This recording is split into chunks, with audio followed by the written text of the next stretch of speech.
मतलब अटल ही रहेगा। यही है इसका सार कि आदमी जो चाहे तो सो कर सकता है, अगर उसमें लगन है या सच्ची करने की कोई दृढ़ शक्ति, दृढ़ इच्छा है तो। ठीक है। जी धन्यवाद अंकल, बहुत अच्छा। अब मैं निवेदन करूंगा मनु दीदी से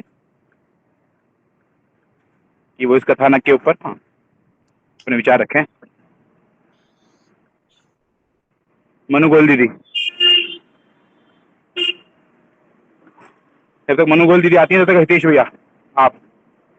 हाँ, ये आपने जो बताया था ध्रुव की कथा जो थी वो इधर ही शायद शेयर हुई थी कि कुछ ऋषि मुनि थे, उनको थोड़ी जेलसी थी कि भगवान विष्णु से उन्होंने पूछा कि भाई आपने इनको ही क्यों दर्शन दिए, क्या रीज़न है, ये तो अभी छोटी सी उम्र का है। तो फिर उन ऋषि मुनियों को भगवान वासुदेव ने, विष्णु जी ने कहा कि अच्छा एक पर्वत की तरफ बताता हूँ, उधर तक जाओ, ठीक है, उधर बताना क्या देखा आप लोगों ने। वो उस पर्वत की तरफ जाते हैं और वो देखते हैं कि ढेर सारी हड्डियों का ढेर है, एक ढांचा है। तो फिर भगवान विष्णु बताते हैं कि इसको, ध्रुव को मैंने ये कृपा पात्र इसलिए बना क्योंकि इसने कई, पता नहीं, 100 जन्म लगाए मेरी तपस्या में, और ये जो हड्डियां हैं ये इसके पूर्व जन्म के शरीर हैं सारे के सारे। इसने अपने आप को गला दिया तपस्या में ही, तब ये, इसको जो अब जन्म मिला है, इसको छोटी सी उम्र में मेरे दर्शन हुए, ठीक है। तो ये इसके पूर्व जन्मों का तप है जिसकी वजह से इसको मेरे दर्शन हुए हैं। तो बात ये है कि ईश्वर के दर्शन भी वो आपके पूर्व जन्म के पुण्य होते हैं, जब वो एकत्रित हो जाते हैं, इकट्ठे हो जाते हैं, तब उसका फल मिलना शुरू हो जाता है। ठीक है। इस और साथ में आपकी फ्री विल भी होती है कि आप क्या चाहते हैं। आपकी जैसे पूर्व जन्मों की पढ़ाई रही रही होगी, ठीक है, जो आपने, आपके संस्कार रहे होंगे वो आपके साथ चलते हैं हर जन्म में, और उसी के अनुसार आपका जो है अ, आपकी रुचि बनती है, आपका इंटरेस्ट बनता है, आपकी इच्छा शक्ति बनती है। फिर तभी आपकी जो नियति भी है ना, और डिवाइन विल भी होती है साथ में, वो साथ साथ चलती है। Free will, divine will plus destiny, कुछ भी कहो, ये तीनों जब चीज़ें मिलती हैं आपकी, तो फिर भगवान की प्राप्ति ज़रूर होती है। लेकिन आपकी पूर्व जन्मों के जो संस्कार हैं, जो पढ़ाई आपने करके आए हैं पीछे से, ठीक है, वो किस तरह की हुई है वो भी बहुत मैटर करती है ना। आप या तो इस जन्म में पुरुषार्थ करो, आपको वैसे लोग मिल गए, वैसा संघ मिल गया, ठीक है, तो भी वैसा अ, वैसा मतलब अचीव किया जा सकता है ईश्वर को। लेकिन अगर आपने बीच में ईश्वर का नाम लेते-लेते छोड़ दिया और कहा कि अब तो कुछ हो ही नहीं रहा है, निश्चय ही आपका लक्ष्य ही छूट गया, तो फिर भगवान की प्राप्ति नहीं हो पाएगी। लेकिन ये इतना ईज़ी भी नहीं है। प्रैक्टिकली सोचा जाए तो इसके लिए बहुत काम करना पड़ता है। मुझे लगता है कि वो शायद हम सबको बहुत काम करना पड़ेगा अगर ईश्वर के, जैसे अभी पिछले चैप्टर में भी हमने पढ़ा, ऋतंभरा और प्रज्ञा तक ऐसी स्थिति में पहुँचने के लिए, शून्य स्थिति में, तो we have to work on ourselves. It's not an easy job, आसान नहीं है ये। बिल्कुल सही कहा नितेश जी ने कि ये बहुत जन जन मानदरों की पूंजी होती है कि हमें ईश्वर की प्राप्ति हो। लेकिन इस कथानक में कुछ और भी इसके बिंदु हैं। जब वेदांत आदि से पढ़ते हैं तो देखिए,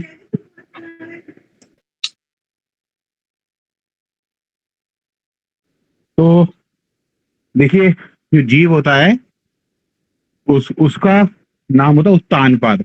वो ऊपर की ओर जाना चाहता है, ऊपर उठना चाहता है, और उसकी दो वृत्तियां होती हैं, दो प्रकार की टेंडेंसी होती हैं। एक होती है सुनीति, नीति मतलब दो रास्ते हैं उसके लिए, नीति पे चले, पूरा रूल्स रेगुलेशन को, प्रोटोकॉल्स को फॉलो करे, अपने सारे प्रिंसिपल्स को फॉलो करे, दैट इज सुनीति।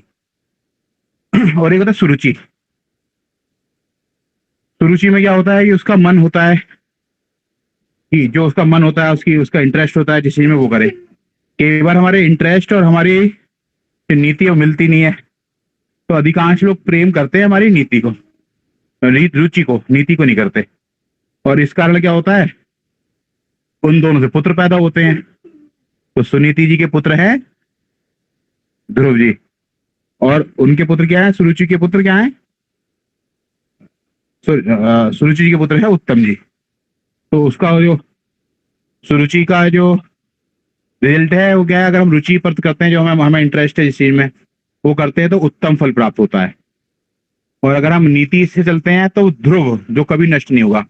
भगवान राम अगर वो रुचि में चलते हैं तो उनका मन होता कि मेरी अभी शादी हुई है, मैं सारा प्रजा मेरी तरफ है, राज्य ले लूं मैं।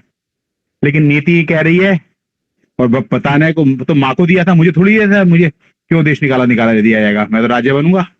विद्रोह कर सकते, लेकिन नीति रघुकुल रीति सदा चली आई, प्राण जाए पर वचन न जाई, तो उसको फॉलो किया और बिना कहीं निकल गए। तो वो आज तक शाश्वत हो गए, ध्रुव हो गए। भगवान राम, भगवान कृष्ण, जितने भी बड़े महापुरुष हैं वो क्यों हो गए? क्योंकि उन्होंने उन्होंने नीति को पालन किया, रुचि नहीं देखी। किसी ने अपने बच्चे को दीवार में गड़वा दिया, किसी ने जीते जी अपने आंखों को फुड़वाया, ऐसे से महापुरुष हैं। किसी ने अपने अपने राजकुमार को बचाने के लिए अपने बेटे को की बलि दे दी, किसी ने स्वयं की बलि दे दी। तो ऐसे बड़े बड़े महापुरुष हमारे रहे, ये नीति में चले, तो इनका फल क्या होता है? ध्रुव होता है, ये इसमें बताया है। और भगवान की प्राप्ति उसे तुरंत हो जाती है। भगवान तो बहुत बहुत तैयार बैठे रहते हैं कि कब ऐसा व्यक्ति आए जो जन जन्मांतर से शोधित हो। इसलिए परम भागवत कहते हैं ध्रुव जी, वो परम भागवत है हमारे यहाँ के। उन मतलब जो 7 परम भागवत है उनमें ध्रुव जी का नाम आता है। हमारे जीवन में ध्रुव जी जैसी तटस्थता है ईश्वर में, और हम नीति पे चलें, तो ये नीति के पुत्र हैं ध्रुव जी।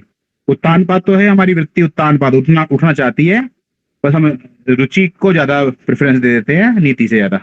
नीति पे चलना है, उसके लिए कष्ट सहने पड़ते हैं और बहुत परेशानियां आती है, लेकिन फल ध्रुव होता है। ये इस कथानक का एक आशय भी है, और ये वास्तव में हमारे जीवन में उतारने लायक भी है कि हमें कौन सा चुनाव करना है, नीति का या रुचि का, और उसी का फल उसी हिसाब से मिलेगा। तो मैं निवेदन करूंगा अमर जी से कि वो अगले लेख में आ जाएं, एक लेख को पढ़ाएंगे। एक और चीज मैं ऐड करना चाहूंगा कि जी हम जैसे पूरी जिंदगी अगर अमर जी साइलेंट करना पड़ेगा आपको अपना। आप बोलिए तेज जी। जो पूरी लाइफ हम अनीति पे और किसी एक कर्म के ऊपर, किसी एक इच्छा के ऊपर फोकस रहते हैं, लालच और कई तरह के जो दुष्कर्म होते हैं उनमें विलिप्त रहते हैं, ठीक है, मोह में विलिप्त रहते हैं। 90% लोगों की जो अंत में सोल है वो कहाँ से जाती है? नीचे से निकलती है। वो पता है आपको? ये मैंने कहीं पे पढ़ा था। और जो उच्च कोटि की आत्माएं होती हैं, जो बहुत नाम जप वगैरह करती हैं, ठीक है, और स्वाध्याय वगैरह करती हैं, ठीक है, उनकी कई लोगों की आत्मा सहस्त्रार चक्र से निकलती है, ठीक है।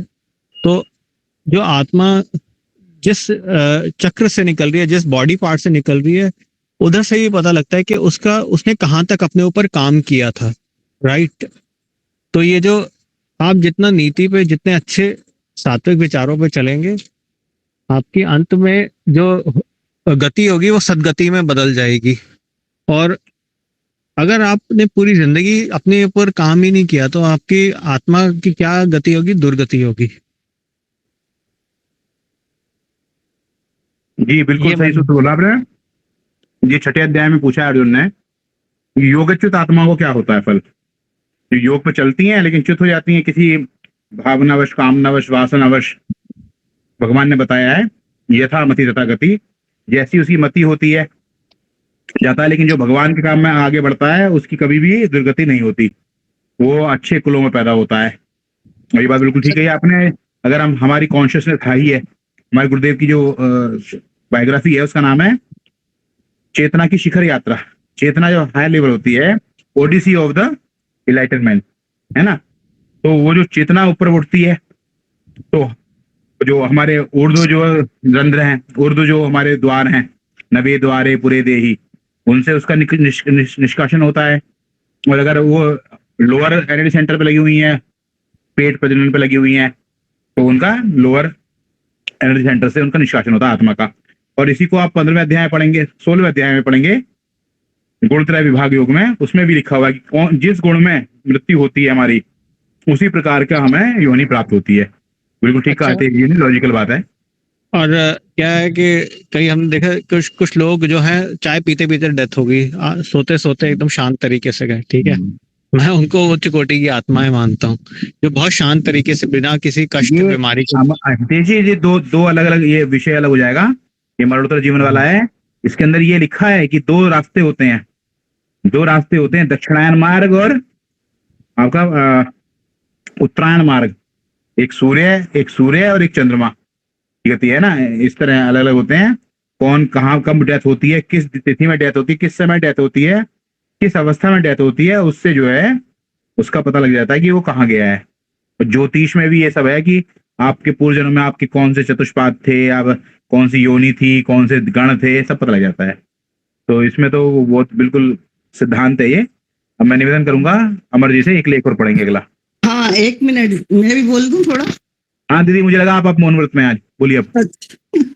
नहीं, अच्छा, ये ध्रुव की और प्रहलाद की स्टोरी, ये मतलब बड़ा नहीं, इंस्पायरिंग प्रहलाद जी है। अलग कहानी है, प्रहलाद जी अलग हैं, ध्रुव जी अलग हैं। हाँ, नहीं, लेकिन बड़ी इंस्पायरिंग है हमारे लिए। मतलब हाँ। एक पिता की गोद में बच्चे को नहीं बैठने देना, ये कितनी बड़ी बात है। तो और मैं तो माँ को मतलब सलाम करूंगी कि क्या माँ थी, जो दीदी, मतलब नीति यही कहती है, नीति यही कहती है कि तुम छोटे पिता की गोद में क्यों बैठो, बड़े पिता की गोद में बैठो। हाँ। और अच्छा, इसमें दूसरा, ये पक्ष में भूल गया कहना, जब आप ये और उसने सुन ली अपनी माँ की बात, नीति की बात मान ली, तो निकल पड़ा, तो तुरंत गुरु मिल गए, ढूंढना नहीं पड़े। वो घर से निकला तो पहले नारद जी ने, अगर आप पढ़ेंगे भागवत जी में, नारद जी ने, अरे क्यों गुस्सा हो रहा है, चल तेरे को बाकी पिताजी की गोद में बैठना है, बैठा दूंगा तेरे को। बोले नहीं, अरे मुझे तो बड़े पिता की गोद में बैठा है, माँ ने कहा है। बोले अरे वो बड़ा कठिन कार्य है, डराया उसे, लालच दिया उसे, लेकिन वो नहीं माने। तब उन्होंने फिर उसे दीक्षा दी, ओम नमो भगवते वासुदेवाय, और तब का मार्ग बताया।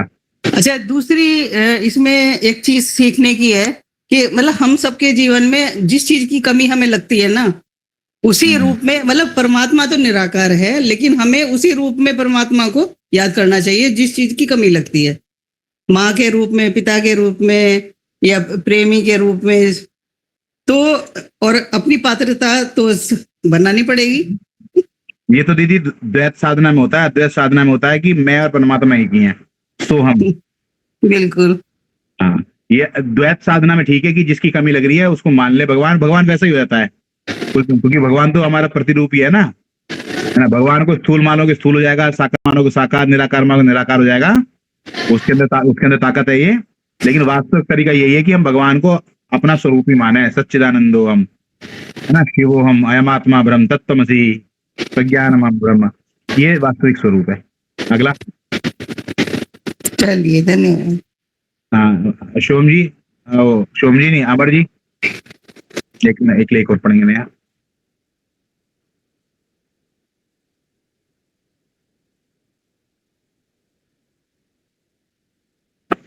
हेलो, आवाज आ रही है?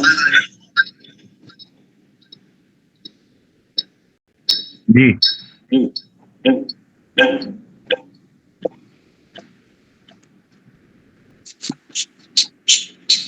अगला लिंक है